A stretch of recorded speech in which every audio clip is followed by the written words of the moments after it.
Hello guys, আমি এখন রয়েছি রাজস্থানের উদয়পুর শহরে। আর উদয়পুরে যে জায়গাটা অবশ্যই একবার যেতে হবে সেটা হলো উদয়পুরের সিটি প্যালেস। কারণ এই উদয়পুর শহরটাকে জানতে চাইলে এবং তাদের হিস্ট্রি সম্বন্ধে অবগত হতে চাইলে এই সিটি প্যালেসের একটা ট্যুর কিন্তু তোমাদেরকে নিতেই হবে। তো চলো তোমাদেরকে ঘুরে দেখাই এই সিটি প্যালেসটা আমার সাথে, আর বলি বেশ কিছু হিস্ট্রির কথা। তো এই সিটি প্যালেসটা কিন্তু মহারানা উদয় সিং 16th সেঞ্চুরিতে বানিয়েছিলেন, যিনি কিন্তু ছিলেন দ্য ফাউন্ডার অফ উদয়পুর। মোটামুটি 400 বছর ধরে এই সিটি প্যালেস কিন্তু 400 বছরের হিস্ট্রি নিয়ে দাঁড়িয়ে রয়েছে আমাদের সামনে।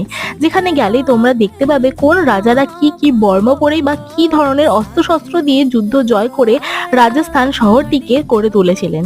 আর তার সাথে কিন্তু তোমরা আরো জানতে পারবে অনেক ধরনের মহারানাদের সমস্ত তথ্য। তার সাথে উইটনেস করতে পারবে যে তারা কোন কোন যুদ্ধের সম্মুখীন হতে হয়েছিলেন আর কি কি হিস্ট্রি তাদের ছিল, সমস্তটাই কিন্তু তোমরা জানতে পারবে এই সিটি প্যালেস উদয়পুরে। তাই তোমরা কিন্তু অবশ্যই জানিও কেমন লাগবে।